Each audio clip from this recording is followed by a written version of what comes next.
Intimidated by the king's threat of torture, however, Mucius found a way to psychologically turn the tables on his captor.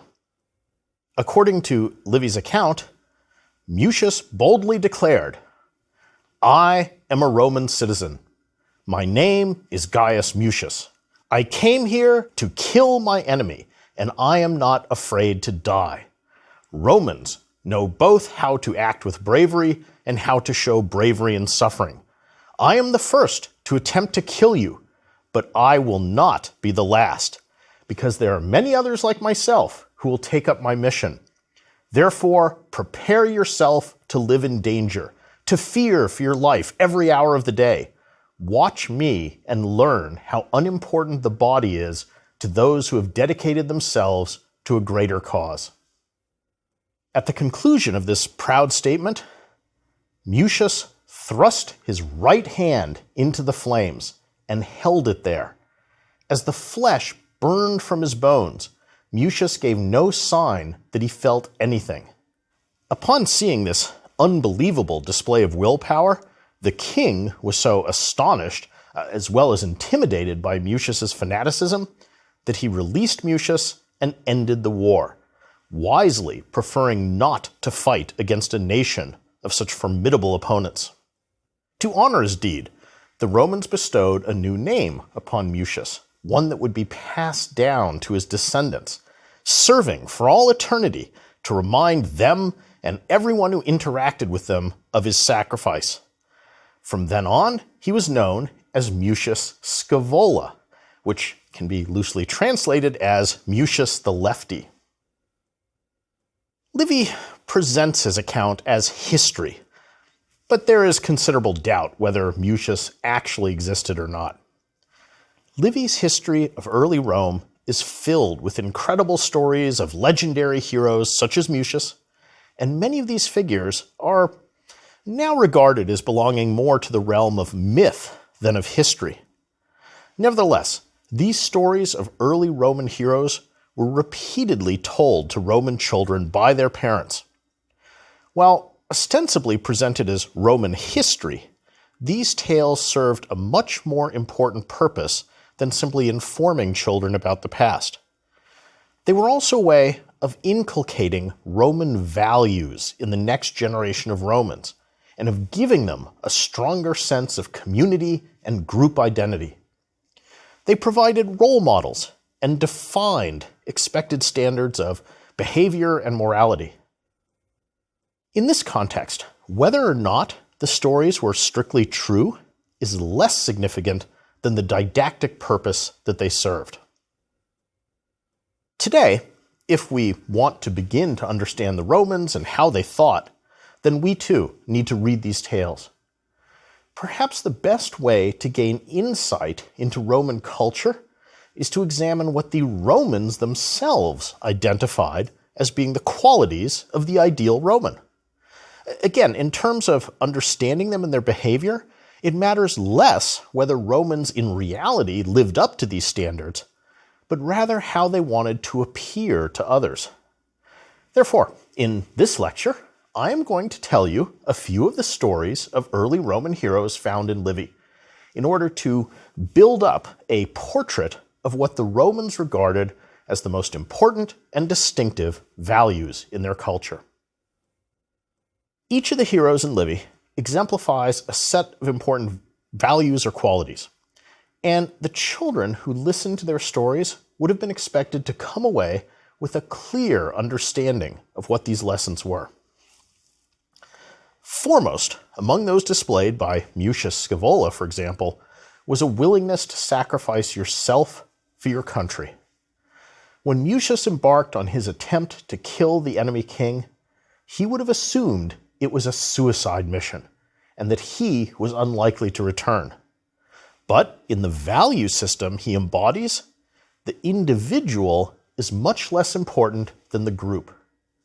This Roman emphasis on the good of the state trumping the good of the individual sharply contrasts with the earlier Homeric Greek value system embodied in figures such as Achilles, in which the paramount virtue was personal glory. Mucius also demonstrates the qualities of cleverness and resourcefulness. Even after his mission apparently fails, he uses his mind to find a way out of a seemingly hopeless situation and to intimidate the enemy king into making peace, thus achieving his overall purpose through unexpected means. Finally, he demonstrates a superhuman degree of willpower and determination when he voluntarily burns off his own hand. This is the crucial moment of the story, and it is this act, more than anything else, that elevates Mucius beyond the ranks of ordinary citizens to heroic status. Perhaps the most famous story in all of Livy tells of another young Roman soldier, Horatius Cocles. Here is Livy's account of Horatius, and again it begins with Rome being attacked by its powerful neighbors, the Etruscans. Livy writes, "Some regions of the city were safe because of the walls, others because the Tiber River formed a barrier. The Sublician bridge, however, would have offered an entrance for the enemy, had it not been for one man, Horatius Cocles, who happened to be posted on guard duty at that bridge and upon whom the defense and the fortune of Rome depended on that day. The enemy poured down towards him with great speed. His fellow guards were terrified and confused and threw down their weapons. He urged and then ordered them to destroy the bridge with their swords, with fire, or by any means available. He himself would attempt to hold off the enemy, at least as well as this could be done by a single man. He strode forward to the far end of the bridge, and for a short time endured the first assault of the enemy and the fiercest point of the battle. Meanwhile, those who were demolishing the bridge called out for him to fall back. Horatius, with his eyes blazing defiance at the officers of the Etruscans, challenged them individually and collectively, calling them the slaves of arrogant tyrants who, not caring about their own freedom, came to deprive others of liberty. At this, the Etruscans hesitated for a long moment, each one looking at the other for someone else to take up the challenge.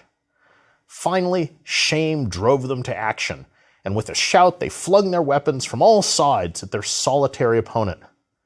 But Horatius blocked all their missiles with his shield, and with unshakable determination planted his feet firmly on the bridge. His enemies tried to dislodge him by charging forward as one. Suddenly, the rest of the bridge fell with a large crash, accompanied by a triumphant shout from the Romans rejoicing at having finished their task.